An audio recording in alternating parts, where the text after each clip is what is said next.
السلام عليكم ورحمة الله وبركاته. ازيكم يا حبايبي؟ عاملين ايه؟ يا رب تكونوا بخير. تعالوا بقى نعمل النهارده كيكة والشوكولاتة بطريقة سهلة وبسيطة جدا، وطعمها كمان حلو قوي، خفيفة وطرية كأنك بتاكلي قطعة جاتوه، مش كيكة بالشوكولاتة عادية. شايفين؟ بصوا بسم الله ما شاء الله هي عاملة ازاي، جميلة قوي. يلا بينا كده نسمي بالله ونصلي على رسوله، نبدأ وصفتنا ونشوف عملناها ازاي. هي مقاديرها بسيطة جدا، ما بتاخدش وقت خالص. معايا هنا كوباية ونص من السكر،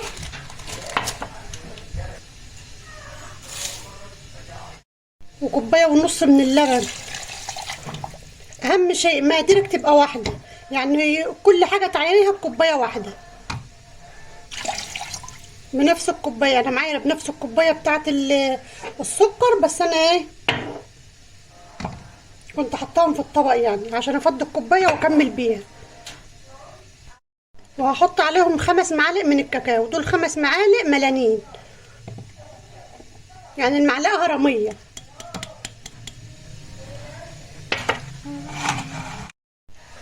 احطهم بقى واضربهم معي في الخلاط.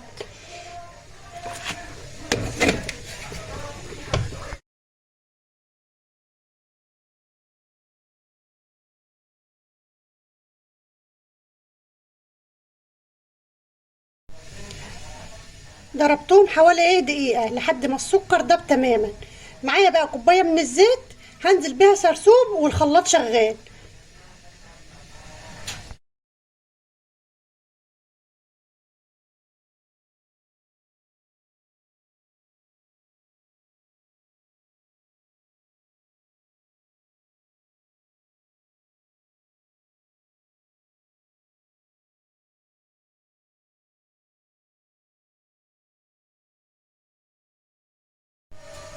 هاخد بقى كوبايه من الصوص ده واخليها على جنب.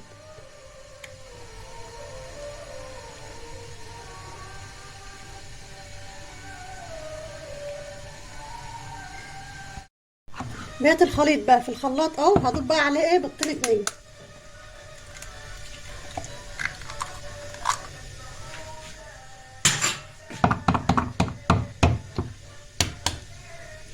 ولو عايزه تضيفي بيضه واحده على فكره ينفع برضو، يعني انا عملتها قبل كده برضو ببيضه واحده بس.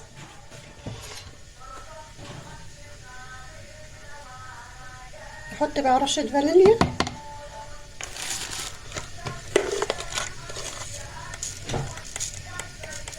ورشه ملح، وربع معلقه من الكربوناتو.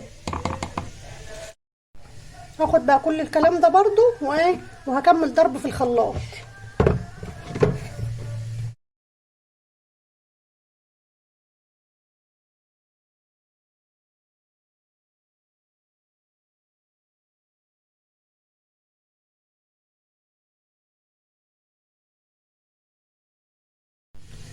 بعد ما حطيت البيض بقى ضربت في الخلاط حوالي دقيقتين 2.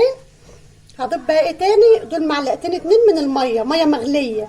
ما تقلقيش، مش هتعمل حاجه للكيكه ولا حاجه، بالعكس دي هتخليها حلوه وجميله. محدش يستغرب من اللون، انا حطيت معلقتين الميه يا جماعه في الكوبايه اللي كان فيها الكاكاو. هضيفهم بقى كده واضرب.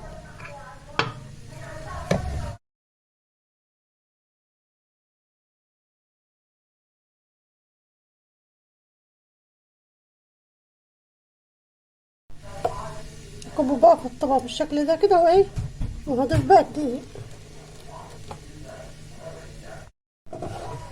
معايا بقى هنا كوبايه ونص من الدقيق، هنزل بقى بيهم بس مش مره واحده.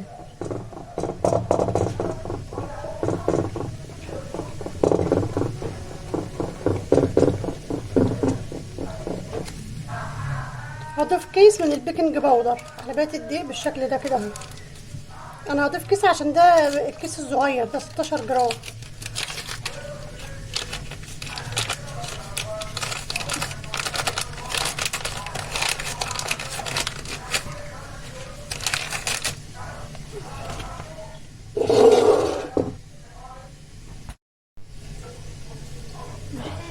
انزل بشويه كمان برضو كده واقلب. اهم شيء ما تنزليش بالدقيق كله مره واحده.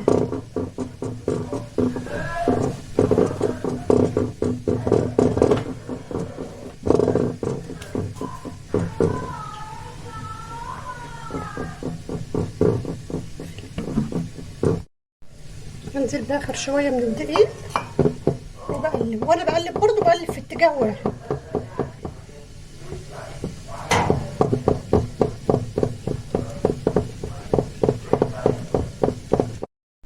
اخر حاجه بقى هضيف معلقه من الخل.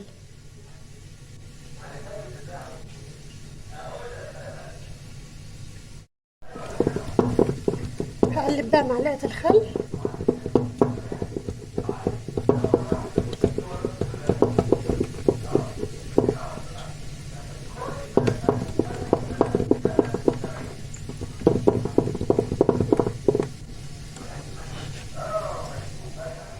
هركنها بقى واسيبها بقى لحد ايه ما اجهز الصينيه بتاعتي وابطنها بالدقيق. دهنت الصينيه بتاعتي سمنه بقى وبرش لها شويه دقيق بالشكل ده كده اهو.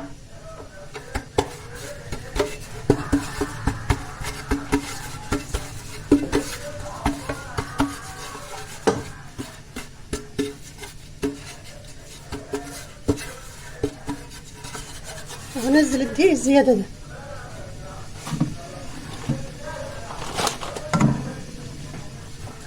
بالشكل ده كده. وهنزل بقى ايه الكيكه بتاعتي.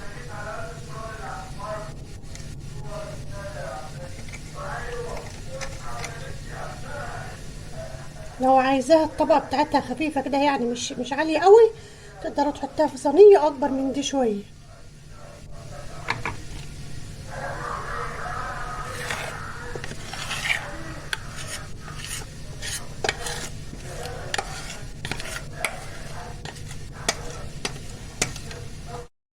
هربطها بقى خبطتين بالشكل ده كده اهو، وهدخلها بقى الفرن. طبعا الفرن انا قايداه من قبلها، وزي ما بقول في كل مرة بعمل فيها معجنات عشان خاطر حبايبي سنقول المطبخ ان الفرن لازم ايده قبلها ب5 دقايق.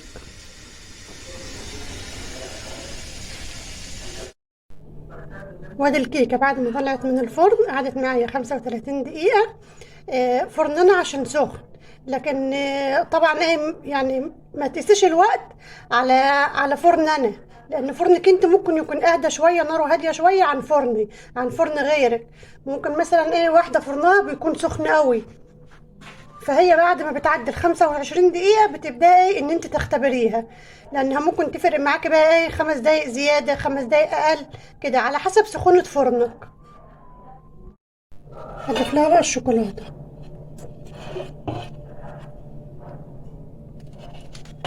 بالشكل ده كده.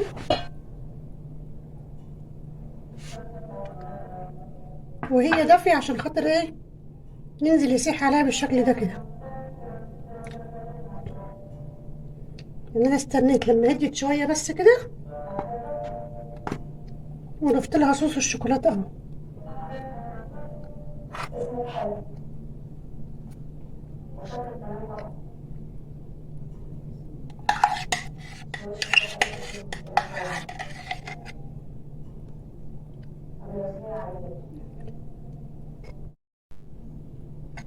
هدخلها التلاجة شوية بس تهدى كده واقطعها، يعني اسيبها في التلاجة حوالي ساعة كده.